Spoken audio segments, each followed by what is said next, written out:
I'd like to call this board meeting to order. I'd like to begin our meeting tonight by asking Mr. Hastings to lead us in our prayer and our pledge. Please stand. Our Heavenly Father, we are so grateful for the blessings of life. We're thankful for the opportunity to be here tonight to discuss the betterment and leadership of our students and our communities, and we pray that you will give us the wisdom and the courage to do all those things that are in the best interest of our schools. We ask you to guide us and guard us and direct us. In Jesus' name we pray. Amen. I pledge allegiance to the flag of the United States of America and to the republic for which it stands, one nation, under God, indivisible, with liberty and justice for all. Thank you, Mr. Hastings. I'd like to begin this meeting by asking the board members if they could look at the agenda. Yes. Do I hear a motion to adopt the agenda? So moved. Second. I have a motion and a second. All those in favor? Aye. Motion approved. At this time, we have some visitors. We're glad you're here tonight. And we'd also like to give you the opportunity, if you'd like to address the board with any non-agenda items, you may come up to the podium at this time. Would anyone like to address the board? Please come up. Go along. Yes, thank you.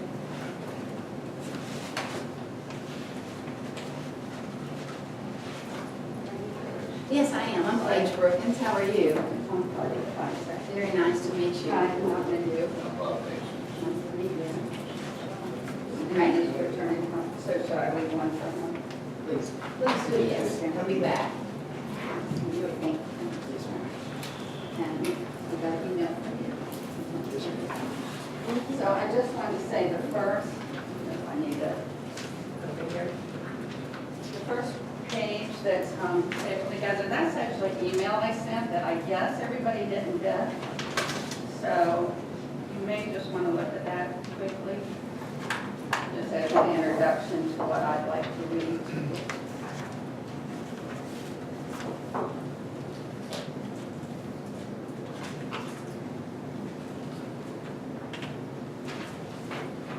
Ready? Go ahead. Okay.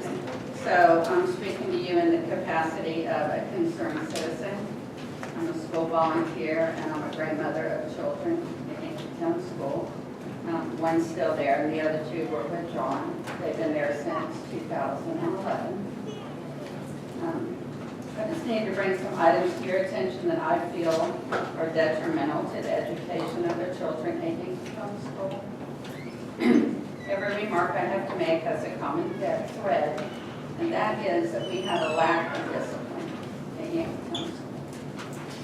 I'm not talking about your run-of-the-mill, rebellious antics of the elementary student. I'm going to discuss the behavior of our emotionally disturbed students and how that affects the learning environment of all students. And you all know the definition. I did write it down for you. These children's behavior adversely affect their performance and also the performance of the entire class. The learning environment at Yankeetown School, in my opinion, is unacceptable. The problems that I'm discussing come from inclusion. Inclusion supposedly allows a superior environment for the education of a child with a disability.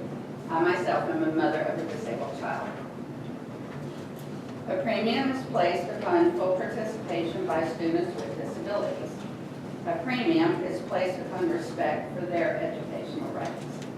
As you know, inclusion can come in different forms. We have full inclusion in school.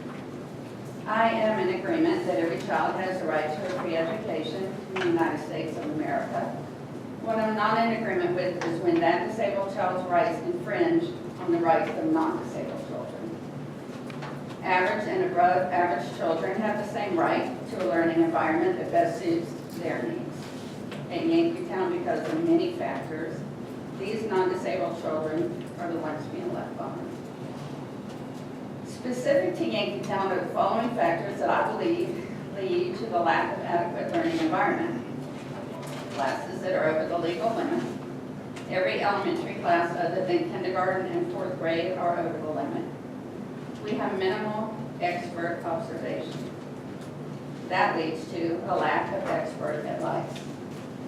The level of support that the classroom teachers receive is inadequate. Our guidance counselor is teaching out of field. And I would just like to make the comment, or the question is, she being offered classes that result in her becoming an expert in the field. We have inadequate resources. We do not have enough number of units available to teach all the students. In the past, the ESC students were pulled out during instructional time, served by a teacher qualified in ESC. This offers the ESC students a less stimulating environment while also creating a peaceful learning environment for the mainstream students, and everybody wins.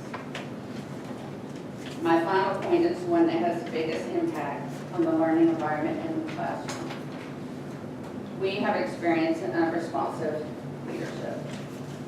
The problem arises when a teacher has used all the acceptable classroom behavior modifications, which in my opinion are much too conservative, and calls for the child to be removed from the classroom. I will discuss in private in detail, if you would like, the many events that I'm talking about. The child may indeed be removed, but obviously the consequence is not adequate to create a change in behavior. Suzette Stepper told me herself that if she wished the teachers would quit sending the kids to the office, that there was no magic there. There is no magic, but there should be answers. Therefore, my grandchildren's learning environment is affected, and now it's personal. Why is it that their right to a learning environment adequately addresses their level of educational potential is turned aside? Why is it that Yankeetown does not provide adequate instruction for all students? Why is it that the brightest of the students are turned aside? How are the mainstream students able to learn at the rate that they should in such a chaotic environment? Why? The administration of the school will not or cannot handle the problems. When I asked what could be done, Suzette told me that we were going to get some help in January, this past January, but that's not acceptable. Mrs. Stepper informed me that if the mainstream children, parents, or guardians didn't like what was going on, that we were to come to you, and that's why I'm here. Our elementary students at Yankeetown are truly dedicated. As with all devoted teachers, they spend countless sleepless nights considering the welfare of their students. These teachers at Yankeetown sacrifice time with their own family for the benefit of their other children. I am personally appalled at the treatment that they receive from our past principal. These teachers are on their second and some third generation students. These teachers are of high moral and intelligence. They are excellent role models for not only their children, but for their parents as well. Yankeetown's elementary teachers have been disrespected once too often. I can only surmise that our school's existence is in jeopardy. The havoc that has been raised has forced our family into a new direction for our children's education. There are many families who are also withdrawing their kids as well at the end of the school year, and it's not enough for the leadership at Yankeetown School to change. Our trust in the group that chose that leader has declined. I've heard from many parents that their voice is not heard at the district office. I don't know if that's true, but I do know that I did encounter some resistance when I asked for a meeting with Mr. Hastings. I will not accept being dictated to concerning what I am permitted to speak regarding to a public official. I know that you're not in this for your salary. I believe that you dedicate your best to the positions that you hold. I believe that you take the concerns of Levy County citizens seriously. I believe you are unaware of the many problems of Yankeetown School.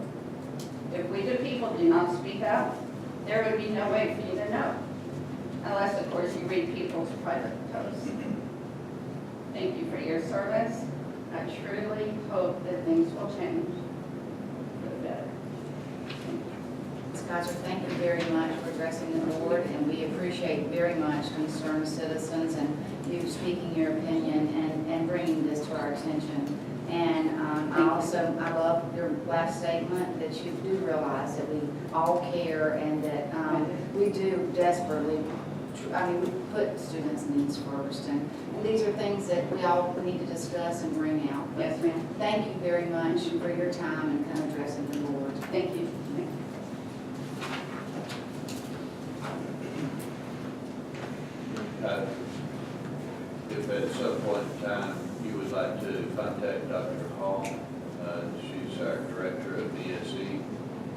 perhaps she could explain to you more fully about inclusion in faith laws and the necessity for adhering to federal and state laws. I got that. I got that. You know, Yes, sir. and you don't agree with the law, evidently. No, sir, that's not what I said. But I will, I'll be glad to. Here's my card, Ms. Heiser. I will welcome you to come and meet with me, call me, and let's have a chat about that, okay? Thank you. Is there anyone else that would like to address the board on this issue? Please come up. Hello, Glad.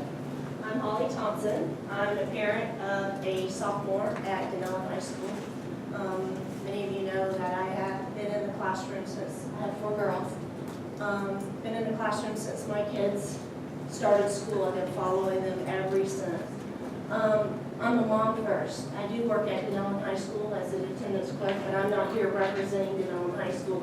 I'm here representing my child and the children of Inglis and Yankeetown.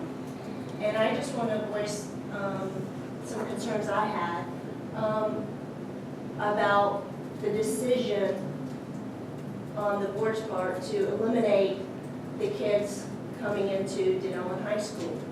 To me, as a parent, like you said in your prayer, Mr. Hastings, I am a Christian, and the kids come first.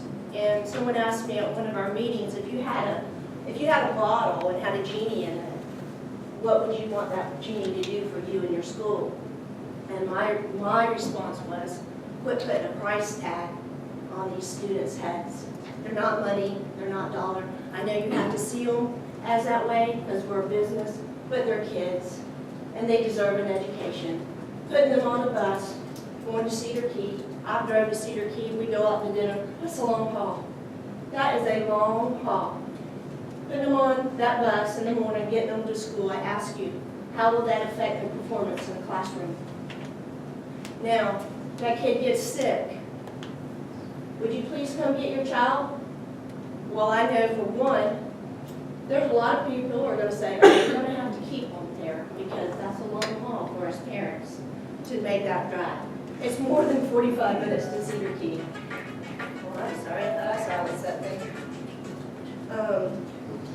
And that's just a long haul for the parents to have to go to Cedar Key. I know you get funding. I know you get the FEFP money from the transportation. You get FEFP money for the classroom. And I believe Cedar Key has their own special funding as well. What is it called? Varsity? Yes. Isolate. Yes, sir. Is it correct that Yankeetown at one time had the opportunity to apply for that as well? No, okay. Make sure those numbers are correct. But for me as a parent, to put your kid through that, you know what it's like to get in a car and go for a long trip. 2 hours is a long time. An hour and a half is a long time. Were you told that they had to go to Cedar Key? Well, no, sir, I was told it's either Williston or no, the letter, and we never got any input was sent. Supposedly it was supposed to be sent home by mail, but was sent by a bus driver instead. It was never in the mail. And you know, a lot of kids aren't going to bring your letters home. They're just not. A lot of kids at that age are irresponsible, even high school kids. We know that. I got the letter. I was very disappointed that we didn't have a voice in any of that as, you know, as citizens, as taxpayers, you know. And I don't care if they go to Christopher, I don't care if they go to Denellen, but to put them on a bus out home, that affects their performance in the classroom. It's going to affect their attendance. They're not going to want to come to school. How much further is it to Wilson than it is to For Dunn? where we live, No, from Yankeetown. from Yankeetown. 18 miles. Sir? 18 miles from there, No. Dunn. It's 25. 26, 24, 52 miles one way. From Yankeetown School to Dunellen High School is how far? 18 miles. 21 miles. Julie drives that route. I think it's It's 18 from my house to Well, Denellen. I went. Well, for me, it's 15. But it's from Yankeetown School to Wilson High School versus Dunellen High School, a difference of about 3 miles. No. 35 miles from Inglis to Williston. I drive it every day. That's not true, sir. I Yes, it is. gassed it up. Oh, yeah. I push the odometer reading on my car every time I gas up in 35 Williston. miles. 35 miles. 35 miles. Yeah. And then how far is it? Well, I would like someone to make an accurate assessment of that, because we got two different opinions, and mathematically, there needs to be a correct answer to that. Well, I mean, and it's a little bit further, I certainly admit that. I don't think it's that far, but it's a little bit further. But if I ask the parents at Yankeetown, I work in Gainesville. where do you do your shopping? Where do you do your shopping? There's no place It to becomes shop in Williston, but- When you take the inconvenience away from parents, I don't go to Williston. I don't, do you? I don't go to Williston, I surely don't go to Cedar Key. Well, you work in town. Yes, sir, I do, and I've also worked in Citrus County as well, drove the bus for Citrus County as well, and that was a little hike for me because I live on the Peace Quaker side. However, I made that drive, but still, that's not putting them kids on that bus that long. Where I live, right at the red light, it's about half to Denellen, half to Chris River. My whole objective here as a mom, as a concerned mom, is getting the best education for the kids. And when I say that, and I know y'all need the money, I understand that. But as a mom's point of view, when you put a kid on a bus that long, it's going to affect their performance in the classroom. It will. It's going to affect their attendance. Yeah, I mean, I totally disagree with your assessment that they're gonna get a better education at Dunellen than they will at one of our schools. I totally disagree with So you that. I think that our schools have a better opportunity to educate your child than in Dunellen High School. That's not my point. My point is, That's my point. geographically, it doesn't make sense. It doesn't make sense to take these kids. And Mr. Hastings, all due respect, but the gentlemen before you that have sat in these seats thought it in the best interest, and in my prayer, this is from my heart. The gentlemen before you thought it in the best interest of these children, the men before us. They had a say, and they thought it was best for these kids to go to Denellen or Chris River, somewhere close where we can do, our business, or we can, conduct. Nobody goes to Chris, nobody even here goes to Williston to conduct business. I don't have nothing in Williston. There's nothing Well, there for me, or in Cedar Key. Let me tell you, I'm trying my best to keep Yankeetown School open. Yes, sir. I'm working as hard as I can to keep Yankeetown School open. Do you have any idea how much money we have to take out of the other schools in our county to keep Yankeetown open? No, sir, I do not. Would you like to take a guess? Tell me, please. $500,000 a year. To keep Yankeetown open. To keep Yankeetown open. We had to pull that from the resources of the other schools to keep Yankeetown open. In Alachua County, they just this year closed 3 schools with the same population as Yankeetown schools. I don't want to do that. I want to keep Yankeetown School open. But take another guess. You talk about the FEFD or FTE we get for our transportation. How much money do you think we lose, not make, lose in transportation costs? Well, is there any way that we could rebuff that to where, and I'll talk to the bus drivers, I want to find a plan here. I want this to be in the best interest of the kids. We Mr. do. Tyson, how much money do we lose a year in transportation, or Mr. Clinton? I think it's like, close to 800,000. I think it's $2 million. District-wide. We we had to take $2 million out of our general fund to operate our buses and pay our bus drivers. Now, and we're getting way behind too. Our buses are getting old because we haven't had enough money to replace them, and that's a problem too. But in order to keep them open, I would have to guess, but if we're losing $2 million a year in transportation costs, just to transport to Dunellen High School, we probably lose 50 to 75 grand a year. We don't make money hauling kids out of our county. Now, my objective is to keep Yankeetown School open. And I have not eliminated, and nor do I want to eliminate, any kids that want to go to Dunnellon High School. If they want to go, and I fully believe it, especially the juniors and seniors that have been there for a year or two, or even your daughter that's a sophomore, if they want to go to Dunnellon, that's fine. I don't have a problem with that. I will sign any paper, or to Crystal River High School. But this, by the state rule, we're supposed to be a district according to our county. In 1978, you are correct, in 1978, there was an agreement between us and Marion County. And in 1978, that was probably the best option. I don't doubt that for a minute. But since 2008, that has not been economically feasible. Not that kids are money, but that the worst thing, I mean, we've had a difficult time just giving minimum raises for the last 6 years. But you know what's worse than not giving raises? Is having bus drivers and teachers come to work and not having the money to pay them. That's worse. I understand, Mr. Hastings, I am one of your employees that was cut because of lack of workforce or whatever, that's what it was, not whatever, reduction of workforce. I was cut from Levy County. So I'm one of them. I work for I was in the school system with Levy County. I have followed my kids from Dunnellon Christian School to Yankeetown School to Dunnellon High School. I have been with my kids, so I have been affected by the budget. Unfortunately, I was forced to go to another county to go, continue, because right now, at that point, I had to help my kids that were, going into college and things, and I still am. Yeah.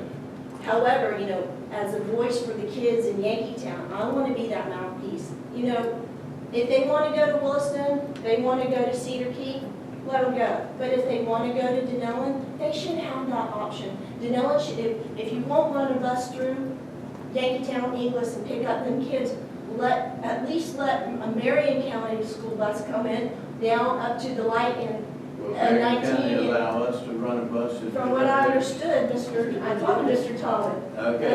Mr. Tomlin was my, he was my I assistant would be principal. happy to run a bus through Marion County to pick up kids. Not Marion County, through Lee County up to the No, light. no, of course they've come through our county and take our FTE out. I'm talking about, will they do the same thing for us that you're asking us But to do? you don't have a high school. I have one in Williston and. But why would they want to go to Williston when they go to Dunnellon High School?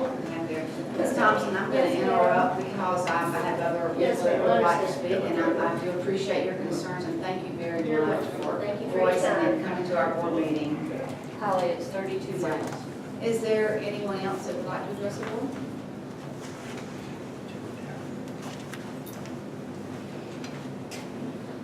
Appreciate your comments. Ladies and gentlemen. Mr. Lawrence? May 4th, I sent each board member a letter. I had some serious concerns about discrepancies between board meetings, what occurred, and the minutes that were written about those board meetings. Before I get to that, I had another serious concern that there was a video of a board meeting that had been deleted.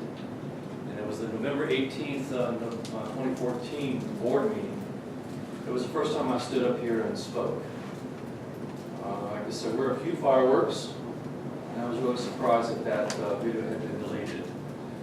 But based on the Florida Sunshine Law, I did make a request to Mr. Hastings.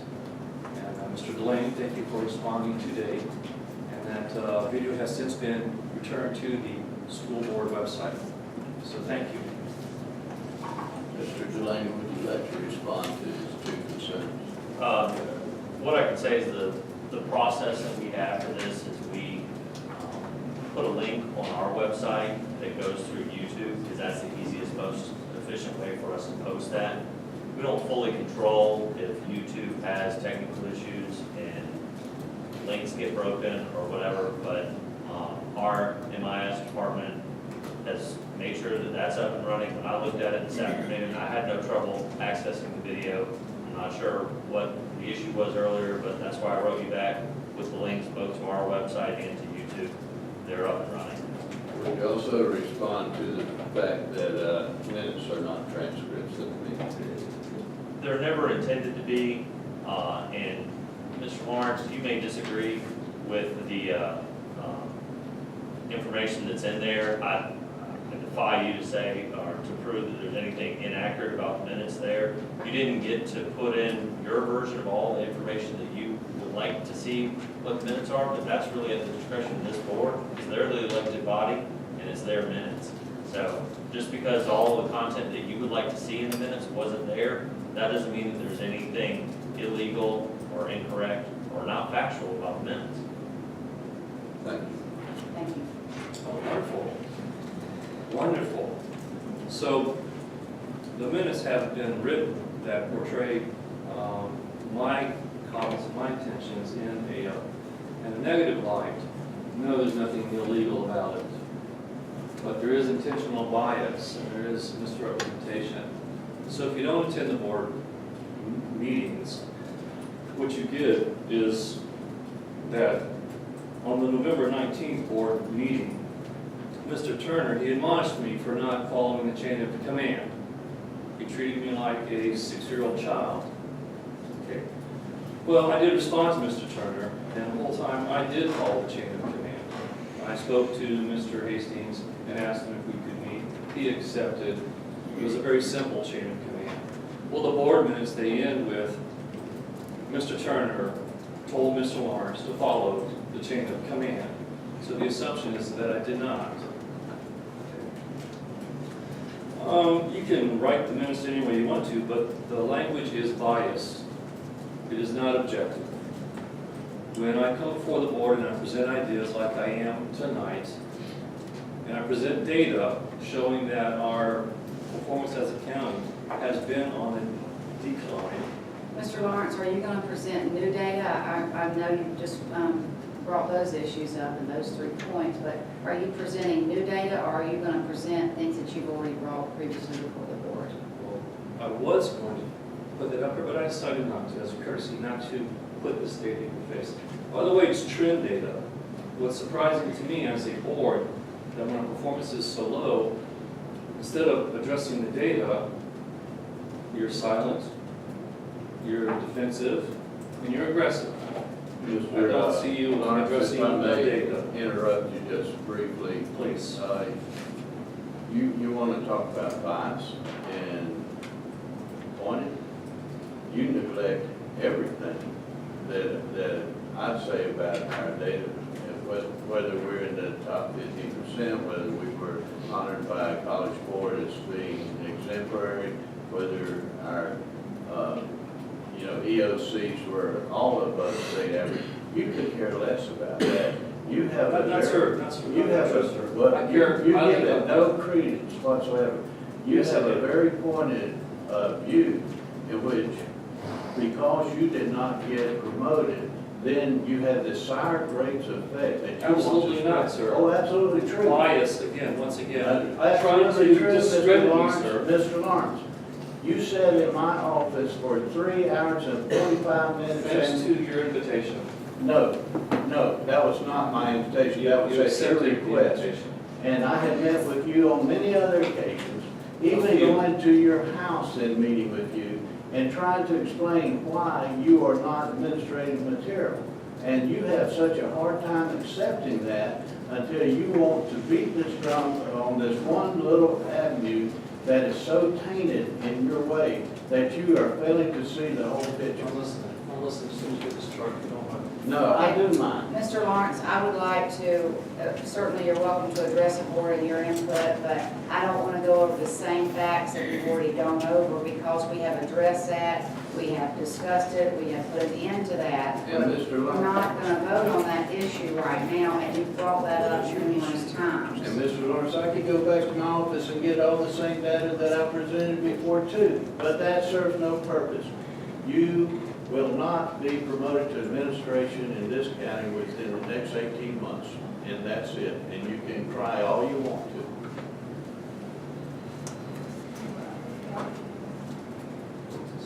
of Jesus, may the Lord rebuke you. No, no, sir. Don't you talk condescending to me.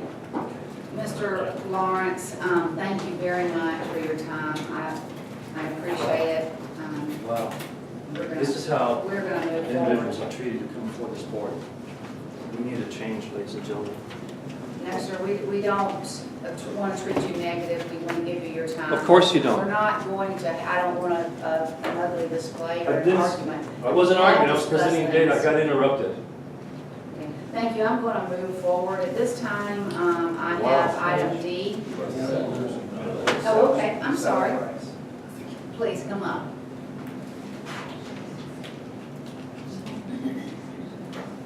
Hello, I'm Sally Price. I come in peace. I come representing historically 55 years in the English Yankeetown area. I substituted at Yankeetown School when I was 19. I'm 67. Both of my kids were educated in Yankeetown School. One chose the Dunellen route, and one chose the Christie River High School route. My kids went both directions. I just finished 4 years on the English Commission, 40 years in the English Post Office representing our town. And I just want to say that I follow Facebook, I follow the citizens. Everybody knows me, they call me, they tell me their problems. I've listened to the parents at Yankeetown School, many who are pulling out their kids, who are some of the brighter kids who are going to affect our scoring down there because they're unhappy with the way things are going in Yankeetown. I'm concerned with the bullying that's going on with kids that interrupt classes. I just hear all of this from the parents, and it just greatly concerns me. It also concerns me that our students might not have the opportunity to go to Christie River or Dunellen, and I don't understand all of the funding, so I can't get into all of that. But when the cost of the bus to go to Dunellen is compared to what I was told for the last couple of years, that one student in Yankeetown School chose to go to Cedar Key, and they bused that student up to meet the Cedar Key bus going to Cedar Key, and they put one student on a push bus, a big new push bus. And I talked to the driver herself. That concerns me that maybe our money could be looked at how we're spending it. Take them up there in the Volkswagen and let the kids still go to Dunellen with the other money. I don't know, but I hope that y'all can figure out a way to work with our people down there so that we can settle this and keep our kids in Yankeetown School and keep our school locally. Same way if we lost Food Ranch. If we lose the school, we'll lose Food Ranch because people aren't going to live there if they don't have a school to put their kids in. And a problem that we have there, which I have faced the city commissions with before, is we don't have any daycare in our area. So a lot of the loss of the people in the Yankeetown School has not just been dissatisfaction, but when you have to take children to Christie River or Dunellen to daycare, you're going to pull your elementary kids out too and put them down there because they're all going to the same place. So I just hope that somewhere in y'all's hearts, y'all can overlook the behavior of people who are very upset, pulling their kids out to homeschool. I hope y'all can find some way to come down there and meet with the parents, meet with them. I meet with them after the ball games in the parking lot to hear their complaints. And I'm hoping that y'all can find somewhere in your heart to come down there and meet with these organized parents and find a way that we can save our school and we can work out transportation for our kids to go where they're going instead of being bused so far away. And I am concerned about that push bus taking one child all the way up to here. If I may address that, and we probably are not using the best bus to do that, but we do have some special needs kids down in that area and so then we use that one to take that one child. And so even though that one child is the only child, you're right, from Yankeetown one there's others that ride that bus, they're not that child's not on.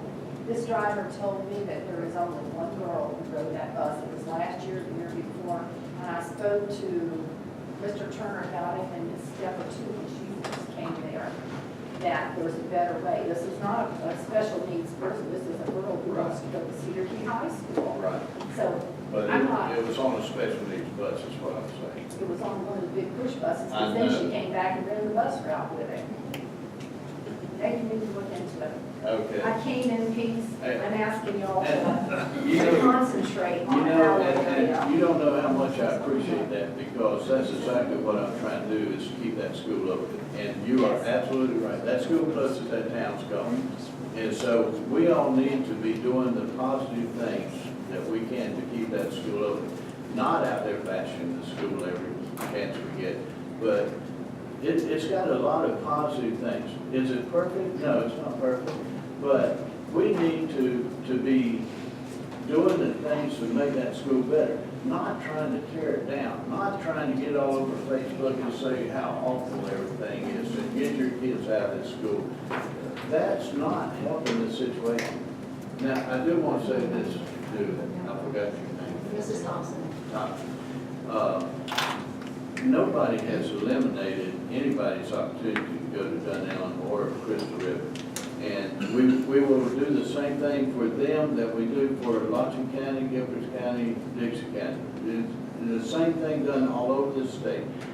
I've told Mr. Tomlin he can come into Levy County inside the line and meet people there. As long as you can get them close that line where they're coming there, they can ride the Dunellen bus then on into Dunellen. And the same thing with Crystal River. We allow a Crystal River bus to come into Levy County just across the line and meet kids there taking Crystal River. Nobody's trying to eliminate kids going to Dunellen but we certainly want to keep our kids in Levy County. And we think we have a school system that will do a great job in educating our kids. And that's what we want to do. Okay, I'm sorry. And Ms. Price, thank you very much for your positive comments and the way you first, well, we certainly appreciate that during. I just believe Thank if you. we got a daycare there, and our new mayor just elected, Drew Merritt is here tonight, and so I know they're concerned. If I may address that too, Yes. and I think you're absolutely right on that. We had a Head Start program down there. And YMCA was there. yeah, now that's where we need to go back to. And then we did a pre-K program there, and we couldn't get 10 kids to go to fund the pre-K program. And we did 1 year, I think. And then we couldn't get 10 kids to enroll, which you had to have to fund the pre-K program. And Head Start pulled out because they couldn't get enough kids. But I do think you got a valid point, and I want us to look into this with the YMCA program. And I think particularly in the mornings, maybe, I don't know, whatever time we could do it. I'm not sure of all the ramifications of YMCA program, but a place where parents who work in Crystal River could drop their child off, and then, because if they're working in Crystal River and they got one child in school and one child that's 3 years old, 4 years old, take them all down to Crystal River, is the thought. So I fully concur with you that if we could get a daycare center or even a YMCA program back there, that would be a benefit. It would help. It would help. I appreciate y'all, and thank you for listening. Thank you very much. At this time, oh, okay. Sure, one place to come. My name is Teresa Johnson, and I just want to say that I think community is very important. And I just want to ask for anybody's help and input. I feel like that a great community would be really good schools. And I think if we had pre-K to high school, see, we don't have the feeling of esprit de corps. Because when our kids graduate 8th grade, they're going off here and there, and they say, my daughter, she's in 8th grade this year, she said, Mama, I'm kind of sad.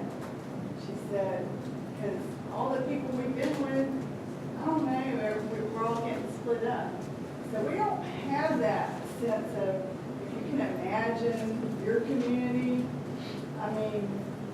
probably people in your past that you can remember from elementary school, and you just have that great sense of, you know, it's just a feeling, esprit de corps, you know. And maybe we can just talk about what, I'm willing, I'm a stay-home mom, we have a small tree business. I've been with all my kids, have a real strong emotional connection with them. So, I'm just willing to help, do whatever I can do. But I really just feel like our community's at a fork in the road. And I feel like a high school could just pull us all back together. Or just, I don't know, y'all just think about it. I agree with you 100%, but until we got some things that can build that community up. But I was thinking that would build it up.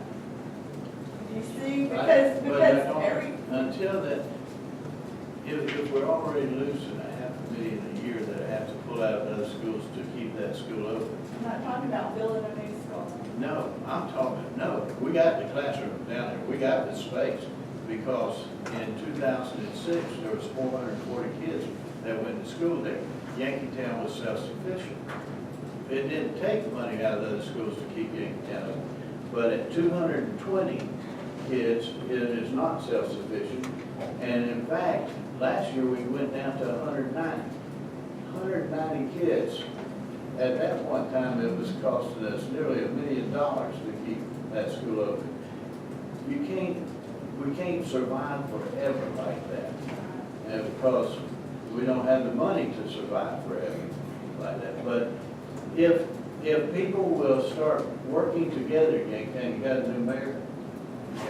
Inglis and Yankeetown are working together in a lot of aspects now. Well, that's good. I am so glad to hear that, because I want Yankeetown School to stay there.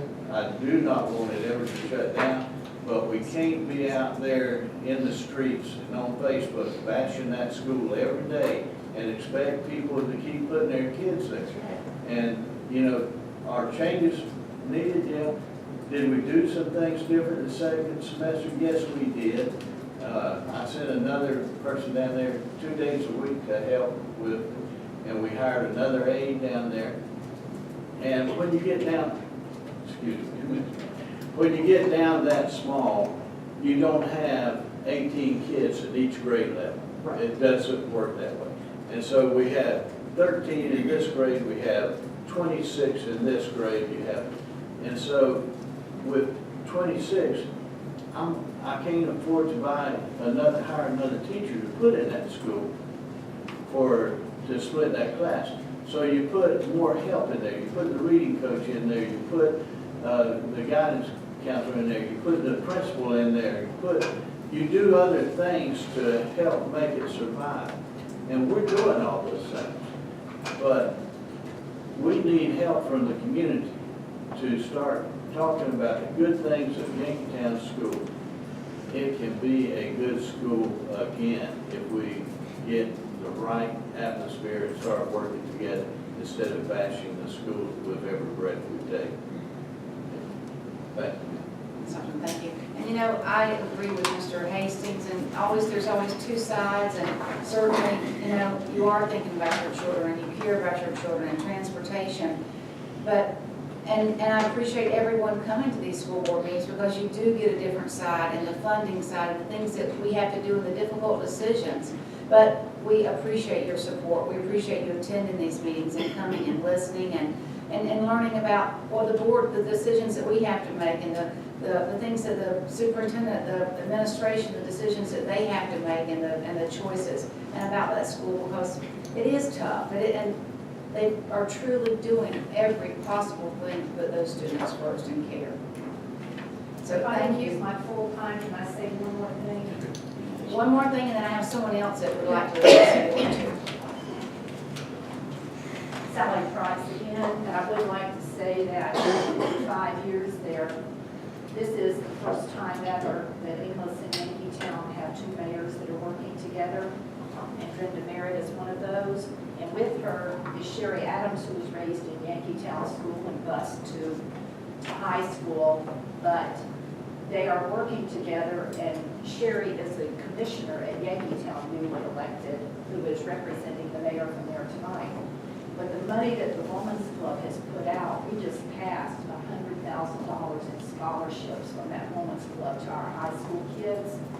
And now we are working with the mayors, with the commissioners, with Marilyn Ladner from the community college, and we are working on something called Healthy Community. And these are some of the things that we're talking about. We've actually brought up daycare leaves. So we are on a roll, and maybe if we get more participation from y'all, the Women's Club would feed the kids down there, their programs, the money that they have from their educational salad luncheons. They put a lot of money and community support into that school. And I think with this new era that we're in, with the communities coming together for the first time in my lifetime there, I think we're on a roll, and I think y'all's participation in it with us could help us really succeed in the board. Thank you. Thank you, Patrick. Mr. Hastings and Ms. Brookins, I will contact Marilyn Ladner. I have a working relationship with her through the college, and Yes. I'm the new enrollment contact, but I also work with her on other projects. I will contact her this week to see how we can be a part of that project. We all meet once a month for health and I would- safety, I and the would- meeting's coming up. I would love to meet with you at that time, and I'll contact Marilyn. Thank you. I had someone else. Please come up.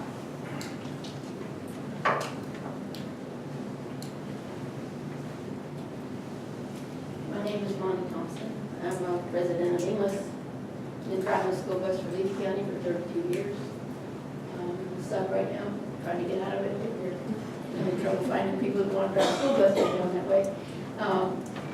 Graduated at Denellen High School, and very involved with the high school still. And my kids went to Yankeetown School, went to Denellen High School. I'm just concerned and just put in a plea that there's some way they could still have maybe one bus that would pick up the kids. When I first started driving for Levy County, I picked up the kids in Inglis and Yankeetown area that wanted to go to Crystal River. And I drove them, I met them at the post office, drove them to Crystal River High School. I did that for a couple of years, and then they changed that route and said they wanted me going to Dunellen. So I've been doing that I did that for 28 years. But the Dunellen kids, when you become a Tiger, you want to stay a Tiger. And we got a lot of Tigers right here tonight. And they just like you Red Devils like to be Red Devils. And the thought of being a Red Devil just don't appeal to me at all. But, go Tigers. But We take you as a shark any day. yeah. Oh, yeah. Well, that drive would kill me. That would just, there was maybe no way. I mean, I know some people probably like to be on a bus for that long, but I wouldn't even like to drive a bus that long. No, that doesn't work. But I would just want to encourage that if there's any way that the county can figure out a way to get the kids to like meet, drive one bus to meet the Marion County bus. They said they would send a bus. The Marion County's already said that they would do that. We would find some way to organize it where it would be possible to get the kids on one bus and take them, meet Dunellen bus and get her done and keep them kids at Dunellen High School. And I want to appeal for that. Thank you, Tom. Thank you. Thank you very much. Is there anyone else who would like to address the board? Please come up.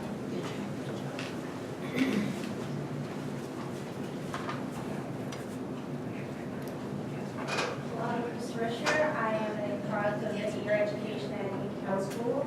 I'm currently a junior at Denellen High School. And I would like to say that it's not only that I know y'all are fighting really hard with this budget to bus the kids to Denellen and everything. I can understand that. And that I'm glad y'all are still allowing us the option to be able to go to Denellen. But I'm just saying that some of these parents cannot afford to drive their kids up to the stop where the bus meets them every day. I know a few of my friends and everything, they're probably having to reconsider their education and everything in other schools because of this. And I'm just saying that's kind of limiting some students to being forced to go to these other schools when they really want to stay there, for instance. Do you have any advice on what you would suggest then? Well, to be honest, since Denellen is closer and Woolston is quite a drive away, I would give them the same opportunity as Williston and everything for buses. If Marion County would like to reimburse us for that, the students, I'd be glad to do So it becomes a money issue. that. It is a money issue, yes ma'am, because we have to have money in order to pay the drivers, in order to buy the buses, in order to buy the fuel. Yes ma'am, we cannot ask our drivers to drive for free. We cannot ask our buses to run on water. Do you have any idea what a new school bus costs? $110,000, $110,000. That's what a 77-passenger air-conditioned bus costs. We used to have 80 bus routes, and if we would use our buses for 10 years, we'd have to replace 80 a year. We do not have $1 billion extra to buy buses. We can't do that. Our bus fleet's getting old. Yes, ma'am. It's not a matter of So is our just. budget so low from all the other, we're so low in Levy County, from all the ones that have been there before you to make this big change for these kids? Is that how low, are we at like the lowest level we've ever been at? That's what I don't understand, because they've done it all these years, no longer we can't. Mr. Clemens, would you like to address that point? Are we the lowest? we've Well- ever been? In addition to the downturn in the economy and the softening of the state budget, we have had the pleasure of having declining enrollment since 2008. We have lost about 12% of our FTE. So we've lost a lot of students, and that's how we pay, is through the number of students we serve. So in addition to a lower state budget, we've had the compounding problem of losing students. So what you're addressing here tonight, the community concern, if the community is concerned, they need to get behind the school and get their kids in the school. Because that's what's gonna bring, that's what's gonna bring the school back and the funding back. You know, it's a chicken or the egg thing, which comes first, but you can't operate it on air.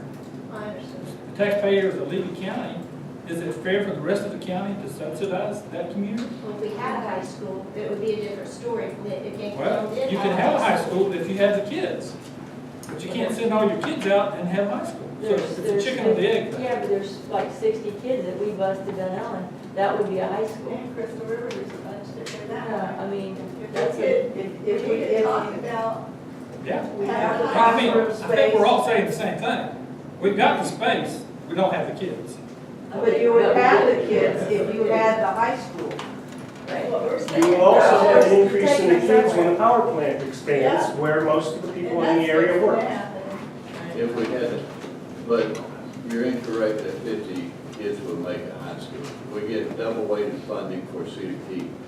You think Cedar Key, even though they have,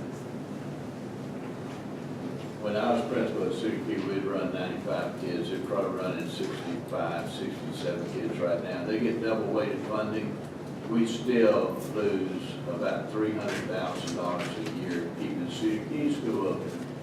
Those two schools take up a tremendous amount of money to keep them open. But just as the lady said, I believe in community schools.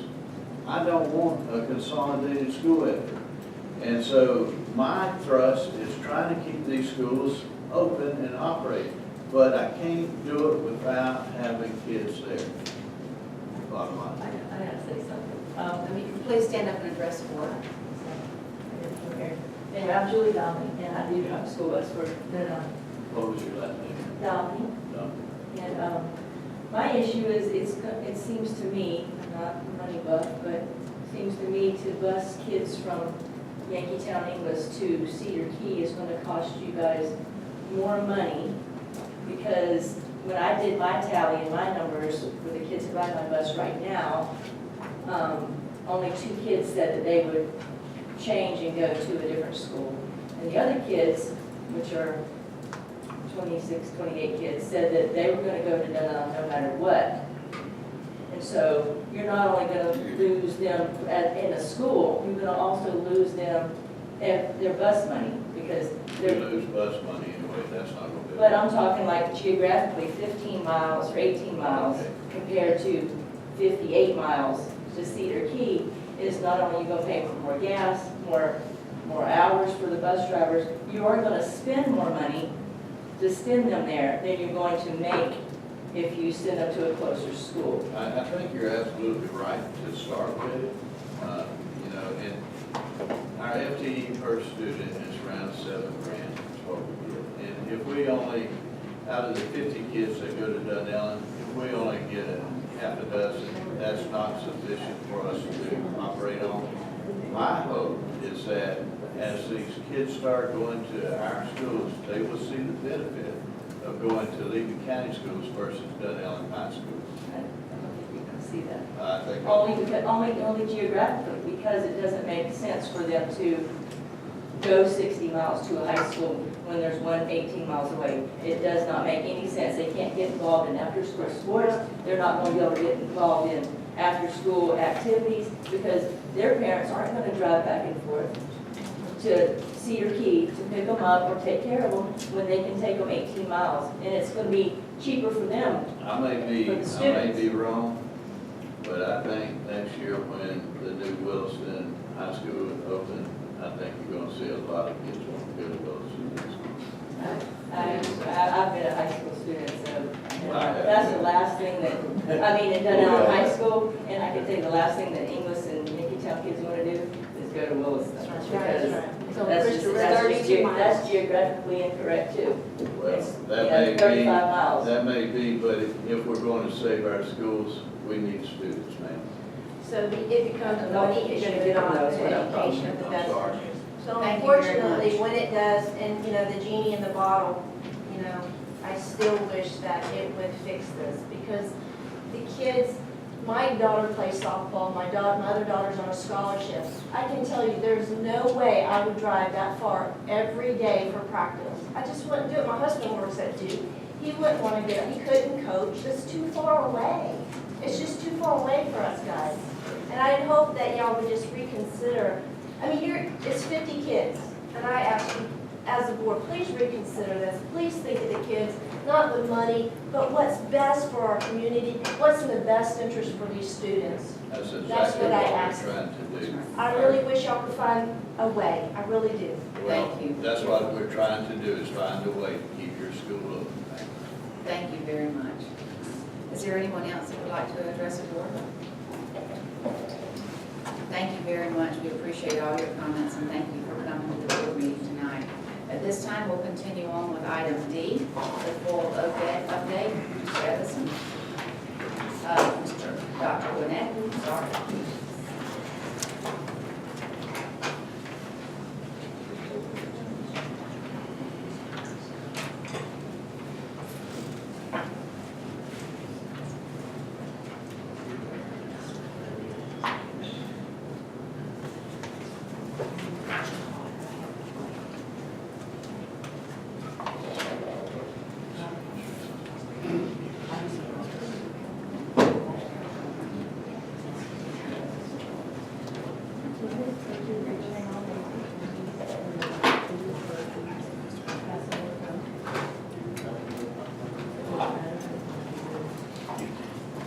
Twice a year, we have a meeting, an organization called FOIL, stands for Florida Organization of Instruction and Leadership. And what you have at the meeting is every district represented, district level staff, administration to come to discuss new legislation and how it will be applied in the upcoming year and what are the best practices that we see across the district. So we're going to share with you the information. We had 2 full days of meetings and sessions with Florida Department of Ed. They actually moved the meeting date until the legislation was passed and they had more time to prepare.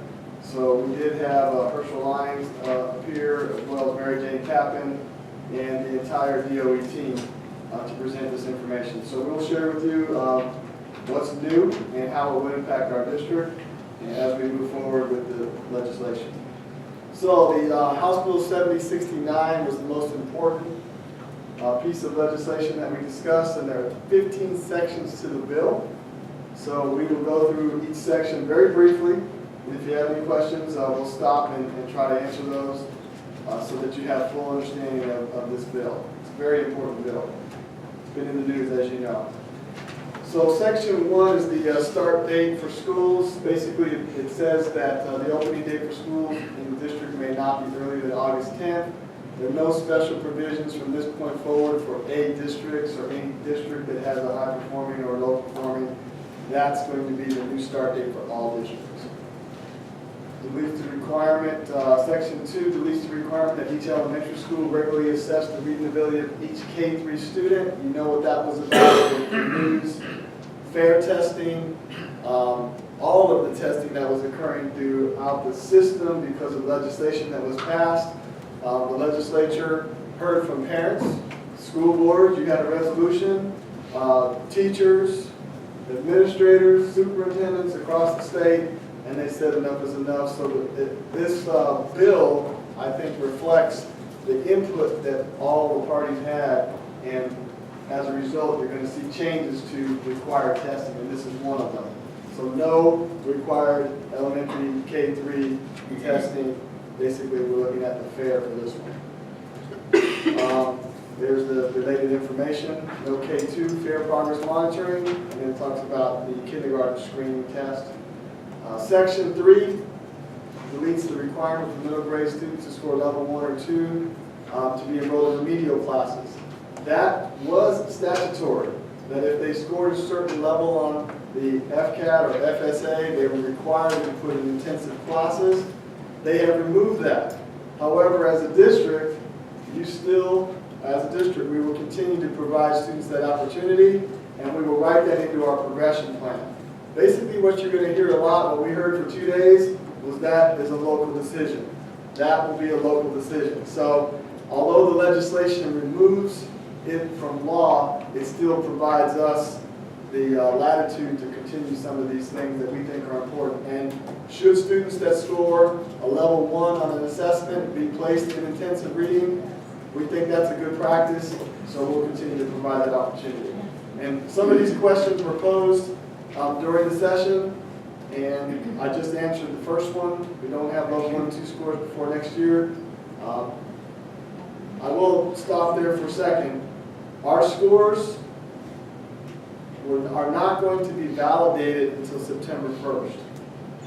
They have to go through a review process, a psychometric review, and that will not complete until September 1. So all the test scores that are coming in will just sit there until that validation study is done. What if they didn't test? What happens if they didn't test? If they didn't test, it depends on the grade level. Depends on the grade level. 8th grade. We'll look at student performance, academic, performance in the classroom, and other items. 4.8.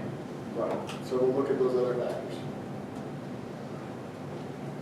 Section 4 deletes the requirement for high school students to score level 1 or 2 on the ELA, FSA, or Algebra 1 to enroll in remedial courses. However, once again, as a district, we will continue to offer those remedial courses so our students can receive the instruction necessary to pass those assessments, because those are required for graduation. So we're not going to pull back on remediation courses when we know that the students need those to pass the FSA to graduate. Requirements for standard diploma deletes the requirement that students who score level 1 or 2 must enroll in remedial courses. It also deletes the requirement for specific 11th grade students to take a college-ready assessment. And I'll talk more about PERT later on in this PowerPoint. What does this mean? As far as Algebra 1, no changes to Algebra 1 graduation requirement, and we will continue to provide the remediation for us, especially for those students that don't score on grade level 1 or 2. We'll make those decisions. We had a principals meeting today. We'll make those decisions based on previous data, academic performance in the classroom, teacher recommendations, and we'll just use a fair and we'll use professional discretion as we work through these issues until we get the scores. Requirements for standard high school diploma. I already covered those two. Section 5, release the requirement that students entering grade 9 pass the grade 11 FSA. Remember the executive order that was signed by Governor Scott? It eliminated the FSA, but that was just an executive order. Now it's in the bill, now it's law. So that makes it official. Moving forward, we will not have an 11th grade FSA, ELA test. Student assessment program for public schools. Students. You might point out that the reason for that is because they've already taken an EOC. That's the reason why. It was a duplication of the test, and that's why they eliminated it. They already have a 9th grade reading or ELA FSA, a 10th grade ELA FSA, which is required for them to walk the stage. They have to pass the 10th grade assessment. The 11th grade assessment was not going to be used for anything as far as graduation was concerned. It was just another assessment. The 10th grade still will determine whether or not they walk for graduation. You have to pass it in order to be eligible for graduation. Student assessment program for public schools, section 7, 5% testing rule. This was a hot topic. Again, all the parties involved saying our students are testing too much. Teachers were saying it. So now, the requirement is you are not to exceed 5% of the student's total amount of the time testing. And if you look at the number of minutes that equals, it's 2,700 minutes. So there's still a lot of time for assessments. Students will continue to take assessments. But if you exceed 5%, you need to have parent permission. So that's the law moving forward, and we will monitor that. We've already looked at all of our assessments to see what does that add up to. Are we close to that number? And we're making those determinations now. Are there exceptions to the 5% rule? Yes, with ESE students, with accommodations, you can exceed the 5% rule. This will begin 2015-16. So we will be doing our calculations to ensure that we are within the 5%. Section 8 permits use of employees as paraprofessionals as assessment proctors. There was a district at Foyle, a local district, Citrus, said they're spending $65,000 a year to pull teachers out of the classroom to provide the assessments to students, because by law, a paraprofessional wasn't allowed to do it. Now, paraprofessionals are allowed to administer the test. So as we move forward, the big issue for districts across the state will be the protocol, the training protocols that we use, and we'll develop that based on input from principals and district staff. If a teacher has an issue administering an assessment or there's any foul play, obviously they can use their certification. In the case of a para, we would have to look at specific legal language on what could occur if there was something that happened during that assessment process. So we want to make sure that we're covered on with all those bases. So we will probably utilize that because we also had to get subs to pull teachers out to be able to assess. It's disruptive. Student progression and support as opposed to remediation, section 9. Information on student achievement of standards must be provided to improve instruction. Social studies added to student progression and progress monitoring. K2 grades added to district annual report on number and percent of retained students. ESOL good cause exemption aligned to the ESEA waiver. What does all this mean? What must student progression from one grade to another be based upon? And are we still required to monitor students' reading proficiency? Yes, students' progress will be based on state and local assessments, and we will outline that clearly in our progression plan. Again, we've heard that local decision several times, and the guidance from the state is you have to make sure that your progression plan has this information clearly laid out, and that, based on how the board agrees to that, as we present every year our progression plan, that becomes the board policy. And parents, students, teachers, all the people in the school district are held to that progression plan. So even though it's not statute, if it's in your progression plan, then we move forward, and those are the requirements for each student, and we need to outline that clearly. So we'll continue to monitor reading proficiency as outlined in our CSPP, that's our student progression plan. you go to the documents section of our website and you pull down the CSPP, you can pull up our comprehensive student progression plan right now. It's posted all year long. And we will continue to revise that to meet this new legislation. What is the requirement for a student to be promoted to grade 4? And can districts require all students to score level 4 or 5 to participate in the system of progress monitoring assessments? Proficiency on the FSA ELA reading to move to grade 4.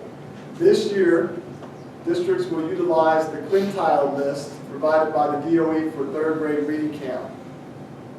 Hoping to get the quintile reading list from the state in time. If we don't have it in time, we're going to look at grades for those 3rd graders.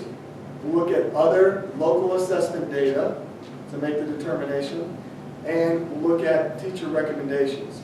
We are going to have reading camp, we have hired reading teachers, and we'll move forward with our plan. And in order for students to move from 3rd to 4th, we'll look at the SAT-10 that will be administered at the end of reading camp, or we'll look at the portfolio for a good cause exemption to move forward. All that said, we're still waiting for the state to deliver this quintile list.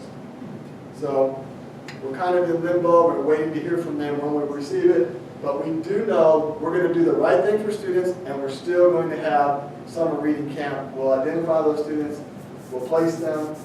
When it comes down to making a decision on moving from 1 grade, 3rd to 4th, we will make the best decision, we'll be flexible, we'll have the parameters, and we'll make that decision at that time, once we have the list. And this is a local decision moving forward, another from the DOE. Section 10, deletes all the requirement for select high school students to take PERT, and based on performance on PERT, be enrolled in college success or readiness courses their senior year. So, we were required by law to make pretty much every 11th grader take the PERT exam. How they performed on the PERT dictated what course they would go into their senior year. And this is an example of small districts.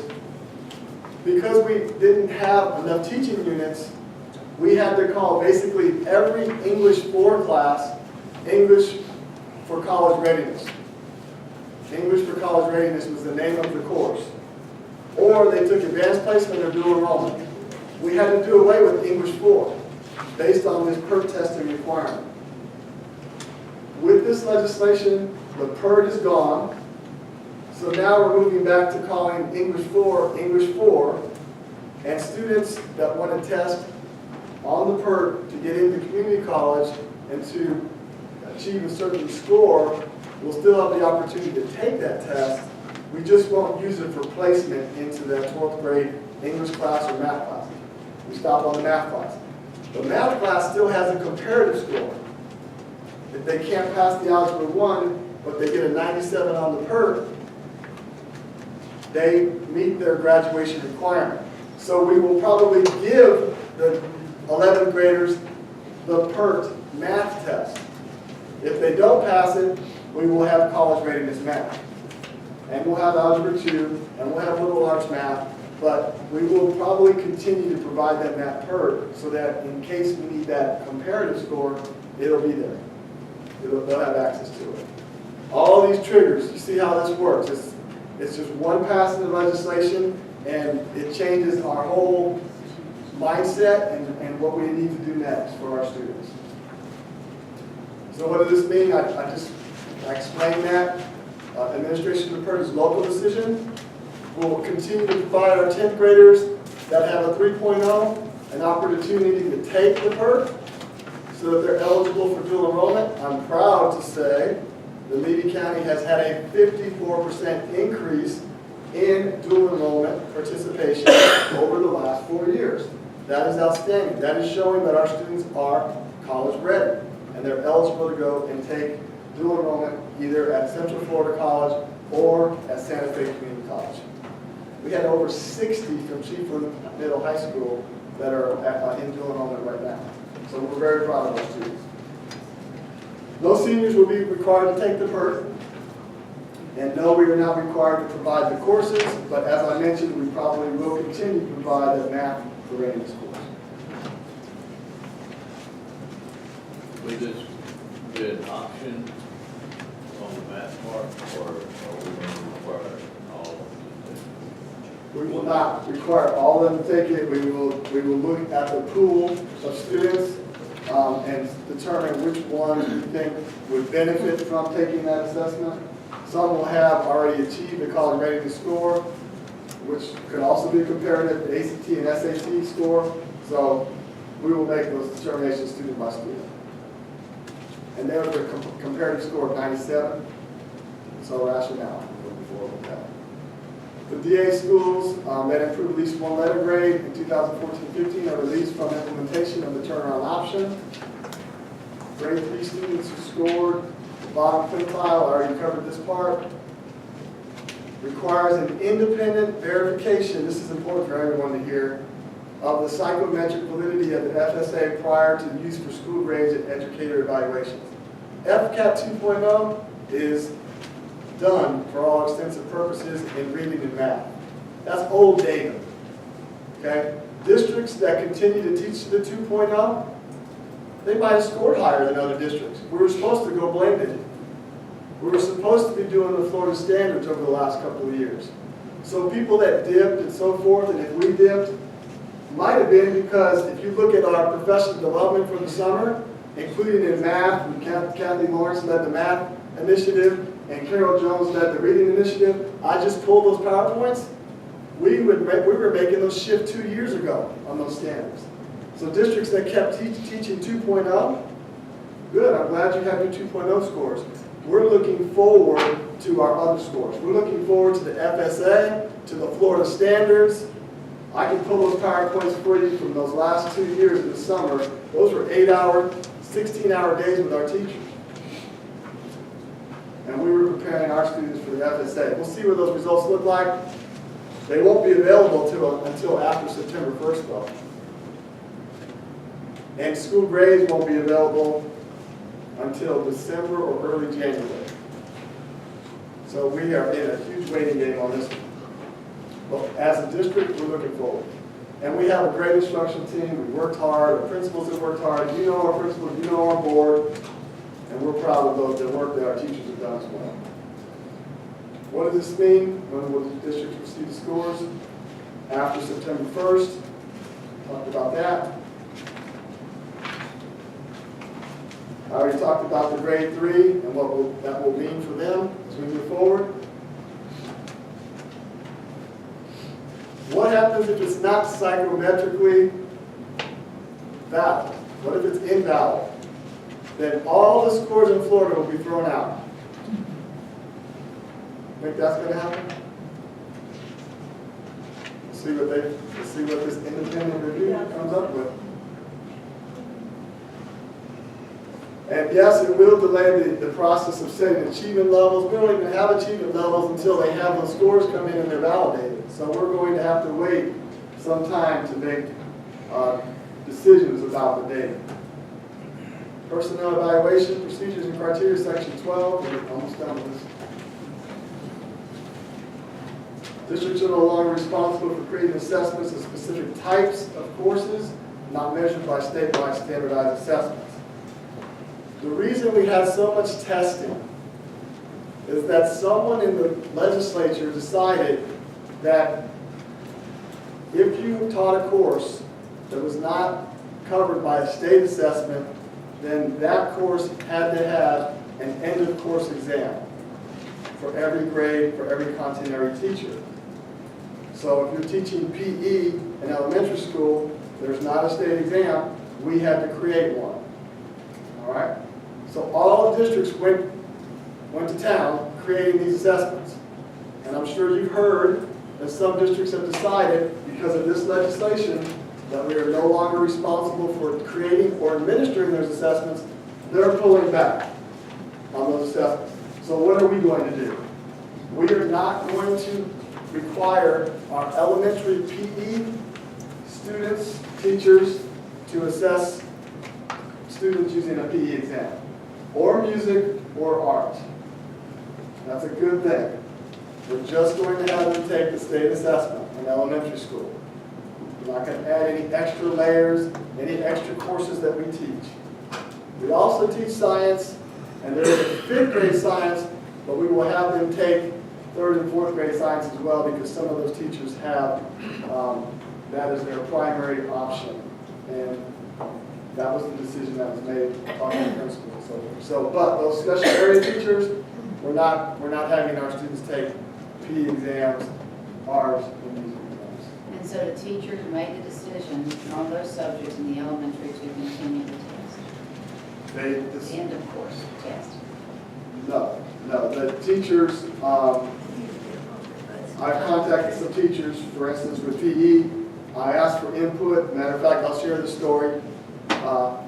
One of the teachers was outstanding all summer. By the way, they came together in the summer, talk about collaboration in the district. Full house at 2 schools, Joyce Bullock and Williston High School. Working together, content area teachers, which was very exciting. They loved the work. So the first person I called was the person that was the teacher leader that I had so much respect for. Patty Griffin at Joyce Bullock, I'll say her name. And I said, Patty, the legislation just passed, you probably heard. You were one of our best. You poured yourself into this. It wasn't just a 2-day deal. She came back to this district office 3 or 4 times, brought that team together, sent out Google Docs, made sure we had it all. They created a blueprint for that test. How would you feel, Patty, if we decided not to administer that exam? She said, talk about humbling for me in my role. She says, Patrick, first of all, I'm honored that you would even call me. What does that say about our educators? She's honored that I would call her after she did all the work. That's phenomenal. And then she says, I am so good with moving on with just having them take the assessments that are required at the state level. And I said, what about the rest of your team? How do you think they would feel? I'm sure they feel the same way. I called some other teachers, and they felt the same way. We're still contacting teachers to discuss all of this with each one of them, because so many of them did this work the same way that Patty did. So, but as far as the district is concerned, we're going to give them that option so that they know that we do not have to administer that exam. I'll give you an example. They only meet with our students 12 times throughout the year because it's on a rotational basis. In elementary. So that really narrowed the number of standards that they taught, and it narrowed what was available to us from an item bank. So, I don't know if that answers your question. Yes, it does. It's very, very helpful. And we've had a lot of comments and a lot of community input and questions and statements. So that's very helpful. Thank you very much. You're welcome. We also are going to change our evaluation system because the state now allows us to. Instead of 50% performance based on student performance on some assessment, it's going to drop down to 35%. 35% of their overall teacher evaluation will be based on student performance on the assessment. The other 65% will be based on classroom observation. So that's a big change as well, and that came out of this legislation. I just covered all this. Of course, it's not assessed by the state. They can use the state assessment data like they used to. So they can use reading on the FSA or math on the FSA, whatever aligns closely to their subject area.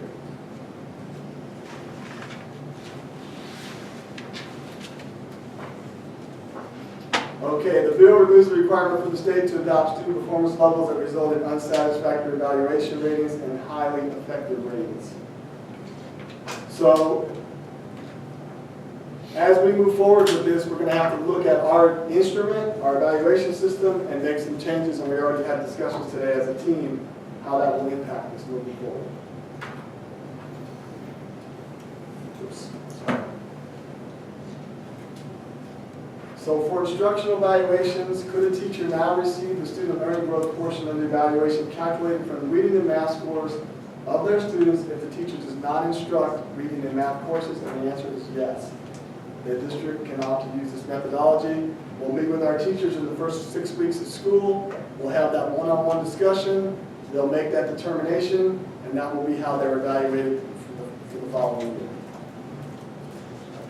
And I'll turn it over to Barb on the section on instruction, digital instruction. Ron Nieto spoke at the FOIL conference as well, and he's with the DOE. And as the board knows, the last couple years, there's been a lot of money funding towards technology. But as Ron Nieto stated, if your infrastructure's not there, you can't move forward with the assessment support, the digital tools for professional development.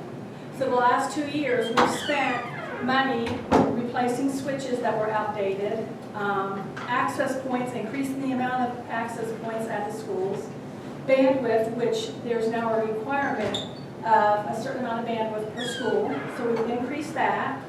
We've started, there's been purchase of cabling, and there'll continue to be some of the infrastructure work, but now with funding, when the budget is finally agreed on, hopefully in June, we'll start moving towards the devices.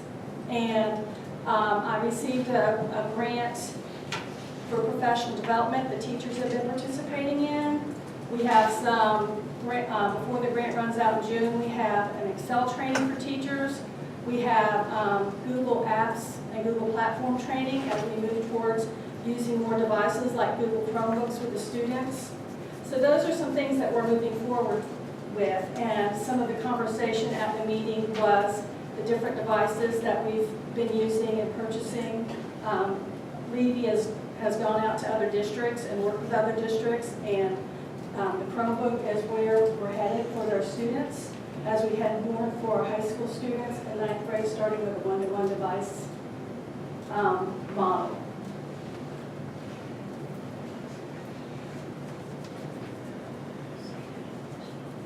Another part is the TIM, and that is where we are as a district as far as our technology, and we are all over the place, but primarily we're at the bottom end with entry and adaptation and adoption, and a lot of that again has to do with our devices and our infrastructure being outdated. So a lot of the infrastructure replacement and the PD we're doing, we sent a group to FETC this year, is moving towards adaptation, infusion, and transformation.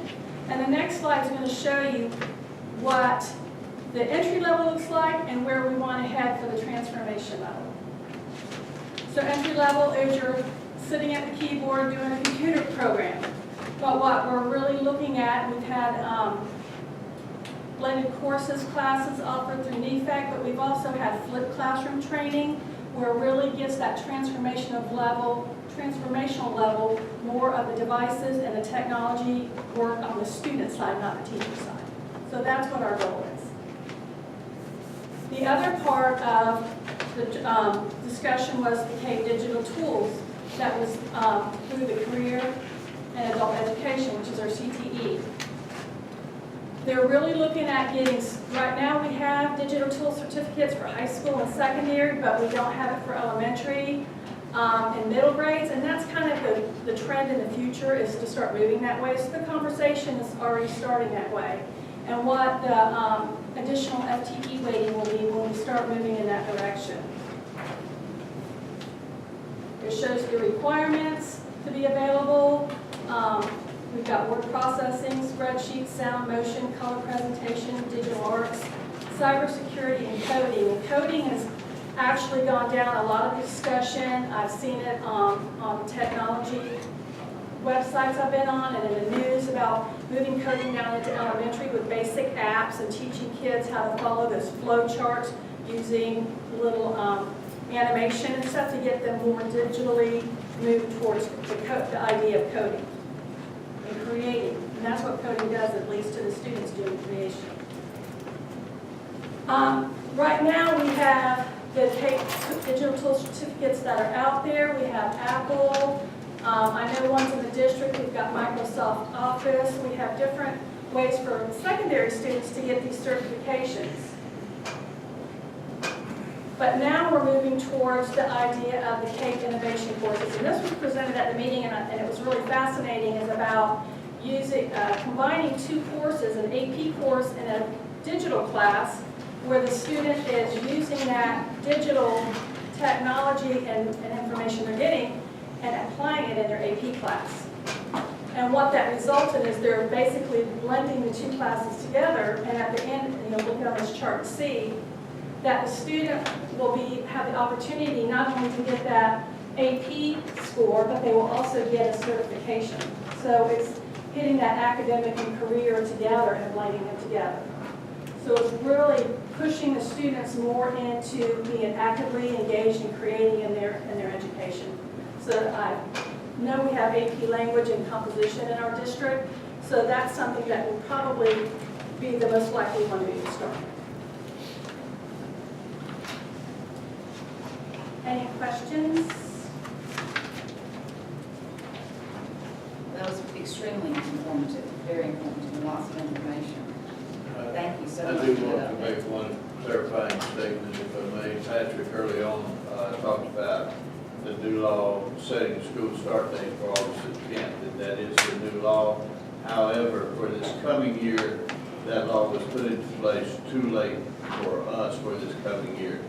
We had already settled on a calendar for next year, and it had been put out to the employees. They had voted on it, and then it had been ratified by the board. And to go back and redo that, we could not change this coming year's calendar. And so that's already in place, but I'm sure that after this coming year, from that point on, August the 10th will be the new start date for schools. So will that have any effect on us with penalized or anything? No. The thing is that when you have these state assessments, the more time you can get for instruction prior to that point, the better off you are. So instead of, what's our start date? The 18th, August 18th? If we, 24th. So going from the 24th to the 10th, that gives us 2 more weeks of instructional time before kids would be tested. So that's the importance of it. But like I said, it was too late for this coming year. But after this coming year, I'm sure it would be there. Thank you very much. At this time, we'll move on to the approval of the minutes for the April 28th board meeting. Are there any changes or corrections? I do have corrections to the minutes on page 4. All right. Of the minutes, page 28. The top paragraph, 31 down, that first word, I have it as effect. It should be effect in that. That will be changing. Okay? That was all. All right, thank you. Board members, have you read the minutes? Do I hear a motion for approval? So moved. Second. I have a motion and a second. All those in favor? Aye. Any opposed? Motion passes. Thank you. At this time, we'll move over to our consent agenda, and I'll start with Mr. Asple. Do you have any questions? I don't think I do. I think everything has been answered. That's the back there. Yes, I think everything has been answered for now. Okay, thank you, Mr. Coward. My questions were answered earlier today, so good to go. Okay. I also have asked numerous questions, and on the addition to the consent agenda, the agreement between the school board and Seminole County, is that what we've had in place for a while? It's not. Yeah, we, for a number of years, have been working through Seminole County, and I would like to continue at least. There's a new company that is doing this now, but until they get up and running, I'd like to stay with the county that we're doing it. Okay. All right. Thank you. That's all the questions that I have. Were there any other questions about the consent agenda or any changes? I'm sorry, I did not ask for that. I will be changing the time. If you'll look on page 1 of the consent agenda, I have the time at 5:40 and 36. Okay. So Do I hear a motion to approve the consent agenda? Second. I have a motion and a second. All those in favor? Any opposed? Consent agenda passes. Thank you. Mr. Hastings? Thank you, Ms. Brooks. I have just a few comments to make, first of all, I want to say thank you to everybody that worked diligently to make the evening of excellence last night a success. It's quite a privilege to be able to honor not only our teachers and the Teacher of the Year, but our ESPs and our ESP of the Year and our volunteers and our Volunteer of the Year. These are all exceptional people that represent one of the finest groups of employees, I'm sure, in the state of Florida. And I want to thank everybody for their dedication and work that they did in putting that on.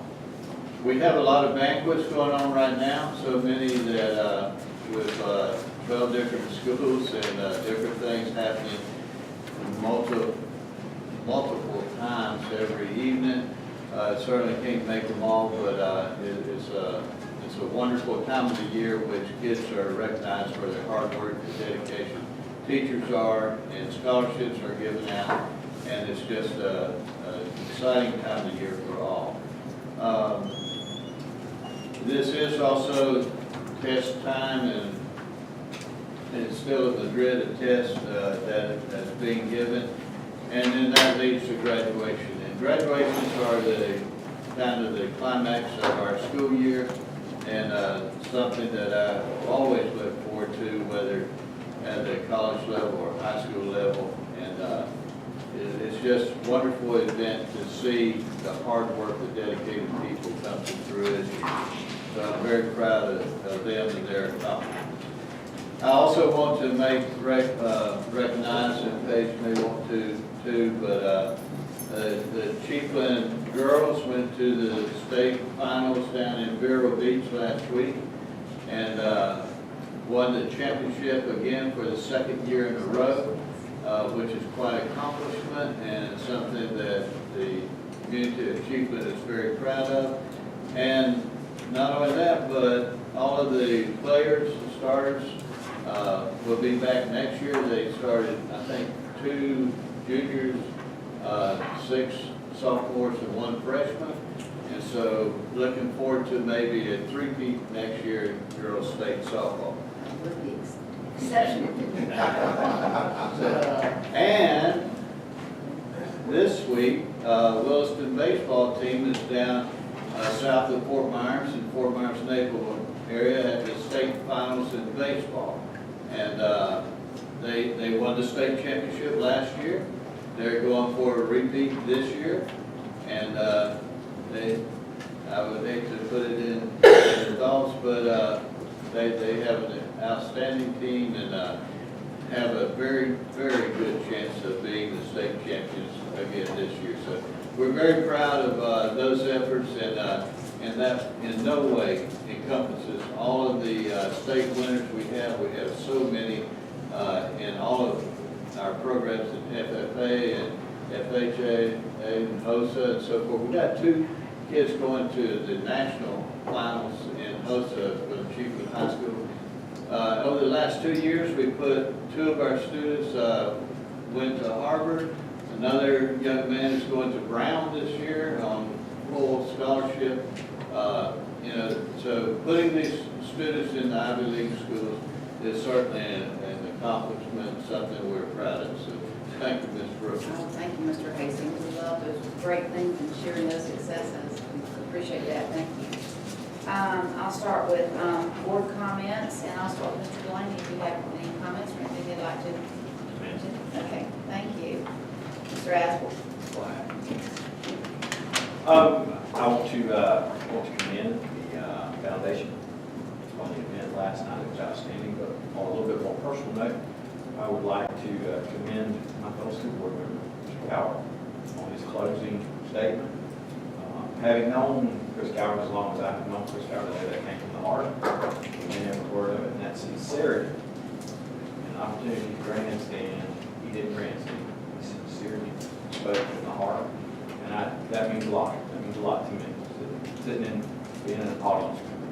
But I do want to extend congratulations to everyone who was recognized, and I think every year that event is a good testament to the people we have working. Another, at this time, I'd also like to, he's not here, and he is only going to be with us a very short amount of time. On public record, that I greatly appreciate the hard work and dedication that Alexander has had for the school system. In particular, I know me personally, anytime any of the schools that I personally represent have had a problem, it's just been a phone call, and then sometimes within a matter of minutes, that problem is fixed. And that goes a long way, and that's impressive to know that we had such a man work for us. I'm going to truly miss him, and I want to thank him for taking the initiative to move, what was it?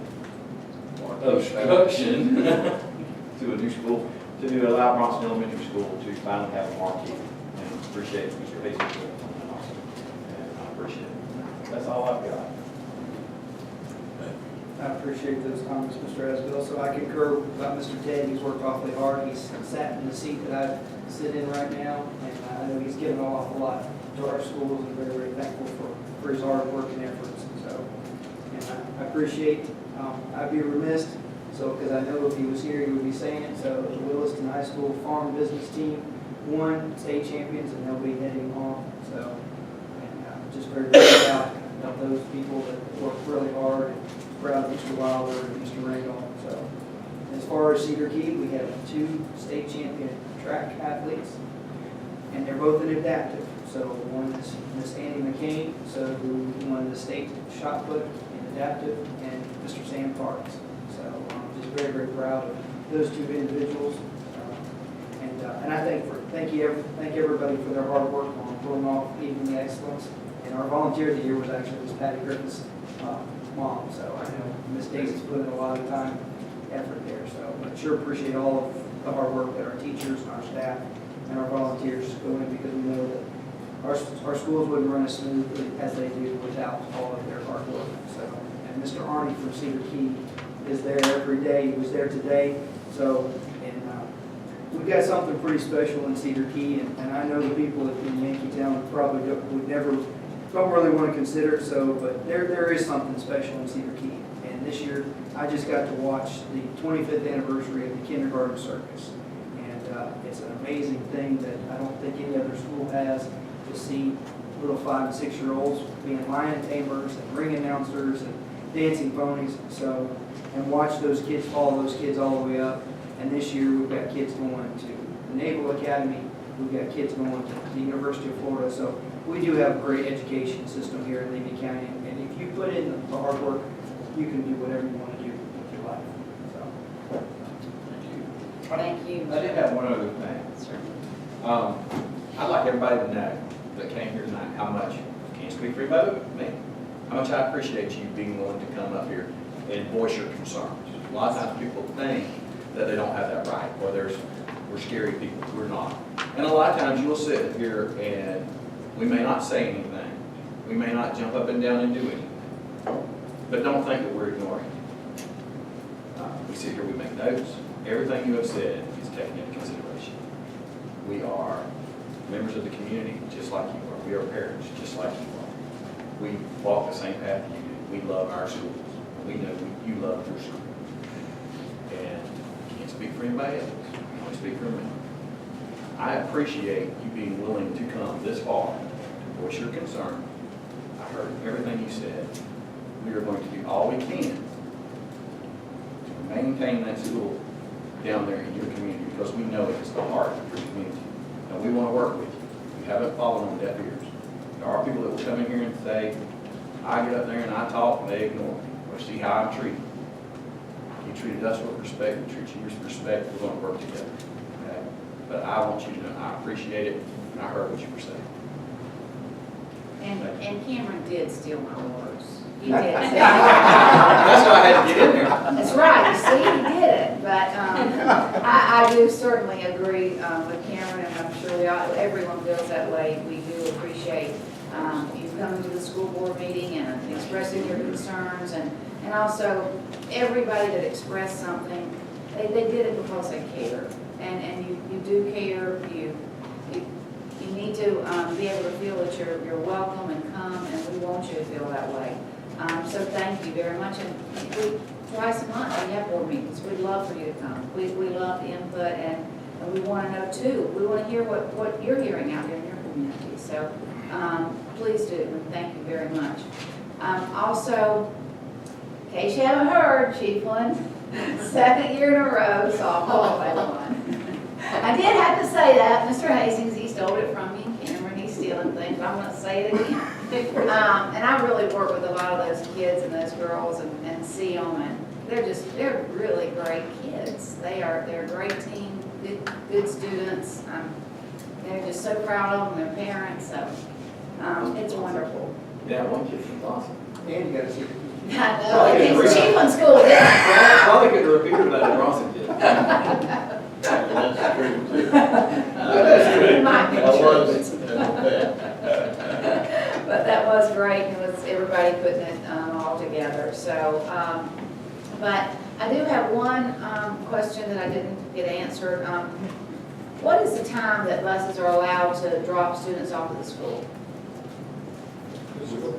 Any school, just what time, what's the earliest time they can drop kids off at a school? We're required to have supervision 30 minutes prior to any school activity. Okay, so they can drop them off 30 minutes before the school. For school activity, generally the school activity is, the first school activity is breakfast. Right. So generally you don't want the kids there before breakfast starts. No, right, yeah, that's my concern, I've just a lot of questions raised and asked about that, so I wasn't really clear and able to answer that, but 30 minutes before any activity begins at the school, and their supervision at the school. Okay, that is great, thank you very much. Great board meeting. Mr. Clemens, did you want to mention the trim calendar? Yes. Maybe we need to have a brief conversation about this. Every year we're required. Okay, I'm sorry, I didn't see it on that. And it wasn't on the agenda, it's under his remarks. He has deferred to me for this. But you do have a copy of the schedule in front of you, the proposed schedule. And there is a caveat at the top that says the intended trim calendar subject to change due to the state budget issue. I'm sure we'll have a budget, a state budget. I'm not sure what condition it will be in, but we will have one. I feel confident with that. But we can't wait till we have one to get started with this. So in order to meet the Department of Revenue truth and millage requirements for advertisements, what I've laid out here for you is a schedule, and on the left side you see the statutory requirements of when these things have to occur. And if we follow the schedule, we will be about a week ahead of the schedule. So trim begins on July 1 or whenever the tax roll is delivered. We have a board meeting on the 6th. I'd like to have a budget workshop on June 23rd. July 4th, we have a board meeting. And then I will present the ad to the paper, or ads for the paper to the board for your approval. The ads will appear in the paper on the 23rd, following Thursday. We'll have the first of 2 public hearings on July 28th to adopt the tentative millage and budget. And this meeting would need to start at 5:01. It can't start before 5 o'clock, but I have another meeting that same evening, so I do need to start it at 5 o'clock, as close to 5 o'clock as possible. Come on, man. We'll start at 5:01. 5:01, yeah. That's just my suggestion, so you can change it if you like. And we could meet on Monday night if you prefer. You can't get out of that meeting? Probably not. And we would have to change that time. We'd have to vote to change the time, because that's a morning meeting. So we'll look at this tonight, and then we'll have a vote on the next meeting. Yeah, we need to make that an agenda item on the May 26th meeting. Should we just flip-flop this? Sir? We could flip-flop them or just have 2 night meetings. Yeah, you could have 2 night meetings. I've tried to maintain the schedule so that the meeting days are the same as what you have anticipated, because I know sometimes it's difficult to rearrange your schedules. So trying to preserve the day, we might need to change some of the times. So this would be the only change, would be make this a night meeting rather than a day meeting. It's normally a day meeting, the second meeting. So we'll just put on the agenda to discuss Yeah, it. y'all can vote on what you want to do. And then August 11th would be a normal board meeting at 6 o'clock p.m. And then on the 25th would be a normal 9 o'clock a.m. meeting on August 25th. And then on September 8th, we would adopt the final hearing, have a final village budget. And that would have to, of course, be a night meeting, so I'd set that up at 6:15. So take a look at this, look at your schedule, see if you have conflicts or if there's any problems. And then we'll talk about it again at the next meeting. So, Thank you. Is there any other business? If there's not, meeting adjourned. Thank you.